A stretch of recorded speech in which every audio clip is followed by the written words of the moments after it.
You know, in every single home, there's this silent giant, a machine that works around the clock and it completely dictates how comfortable you are.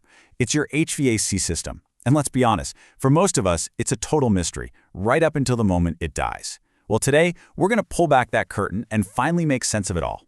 I mean, just think about it. It's the absolute hottest day of the year. You've got a house full of people, and then all of a sudden, nothing.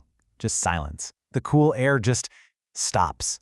That is a moment of dread. Every single homeowner knows. And as the pros who inspired this whole explainer will tell you, these systems have this uncanny ability to fail at the worst possible time. So, for this explainer, we're actually going inside a professional's playbook. We're tapping into the real-world know-how of a local HVAC company down in North Carolina to really get what these machines are up against, what their warning signs truly mean, and how you can make really smart decisions when things, inevitably go wrong. So why do these systems seem to fail so often? Well, a massive part of the answer has everything to do with where you live. To really understand what these machines are fighting against day in and day out, we're going to use Kannapolis, North Carolina, as our case study. And this is where you see just a relentless, non-stop assault on an HVAC system. It's never just one thing. First, you've got this 6-month-long war against 100-degree heat and that sticky, oppressive 70% humidity. Then, just when it thinks it can get a break, winter slams in with these sudden 30-degree temperature drops, forcing the heat to go into overdrive. Heck, even the ground itself, that famous red clay, holds on to moisture that can literally attack the ductwork. So what's the result of this year-round battle? Constant cycling, on and off, which means crazy accelerated wear and tear on every single part. Okay, so your system is under a ton of stress. But here's the good news. It almost always tells you when it's struggling long before it actually gives up the ghost. You just have to know its language. So let's decode some of the most common distress signals. Oh, this is a classic one. You walk in the door, you can hear the AC blasting, but you still feel kind of damp and sticky. That's not just annoying. That is your system screaming at you that it has a major dehumidification problem, a huge issue in a climate like this. So what is actually going on here? Well, it could be a few things. See, if your system is too big for your house, it might be cooling the air so fast that it shuts off before it gets a chance to pull all that moisture out. Or it could just be that the evaporator coils are so caked with gunk that they can't effectively condense the water vapor. It might even be a low refrigerant charge, which just means the coils aren't getting cold enough to do their job in the first place. That sticky feeling? It's a direct symptom of one of these mechanical problems. And how about this one? This one hits you right in the wallet. You haven't changed a thing, but your power bill just shot through the roof. More often than not, your HVAC system is the #1 suspect. You know, a sneaky little refrigerant leak can make the system run way longer just to hit the temperature on your thermostat. Dirty coils, both inside and out, basically act like a winter coat, making it way harder to transfer heat. Even a tiny electrical part called a capacitor, the thing that gives the motor a jolt to get started, if that fails, the motor starts drawing way more power than it should. It could even be something as simple as your thermostat being too close to a lamp, tricking it into running all the time. It all comes down to lost efficiency that you end up paying for. Okay, so you've seen the signs, you know something's up, and you've got to make the call. What's supposed to happen next? Let's totally demystify the service call by taking a look inside the technician's playbook. A really good service call should be completely transparent, no surprises. It always starts with dispatch gathering enough information so the tech comes prepared. Then comes the most important part, a systematic diagnosis, no guesswork allowed. That leads to authorization, where they show you the problem, explain it clearly, and give you a quote before they touch anything.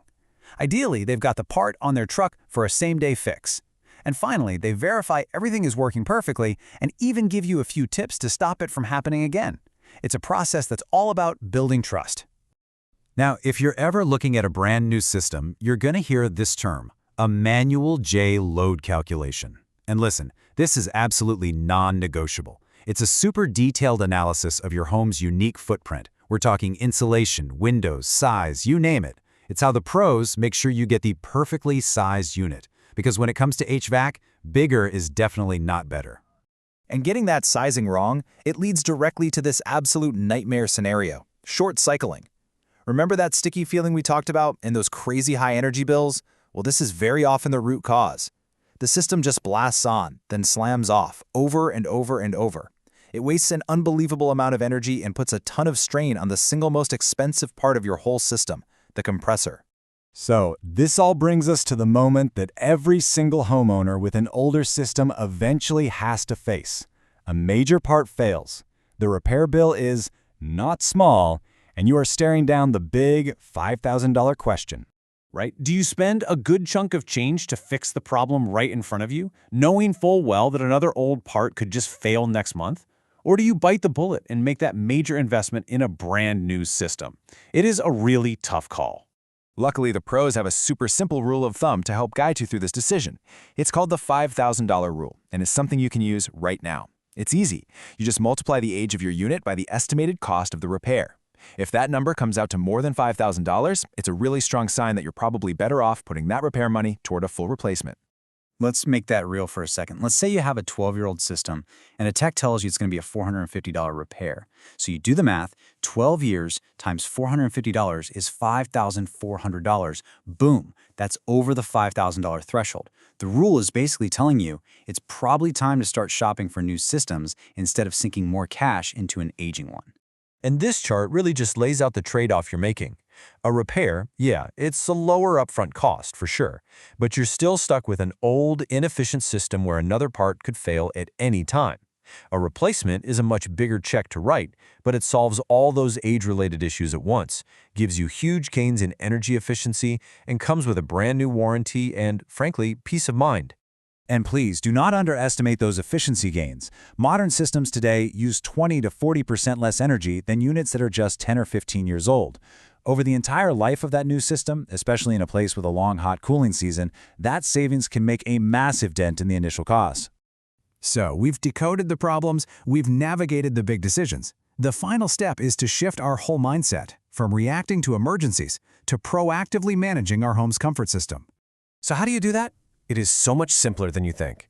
First, change your filters. I mean it, regularly. It's the single most important thing you can do. Get a professional tune-up once a year. They'll catch small problems before they become huge ones. Keep that outdoor unit clear of leaves and junk. And just listen. Pay attention. If you hear a weird noise or feel a change, don't just ignore it. And here's a great pro tip. If the power ever cuts out, always wait 3 minutes before you turn the AC back on. That little pause can save your compressor from a world of hurt. And in the end, it all comes down to this one question. Is this big, complex machine just a ticking time bomb of an expense that you're waiting to react to? Or is it a valuable asset that you can actually understand, manage, and maintain for years of efficient, reliable comfort? With the right playbook, that choice is entirely yours.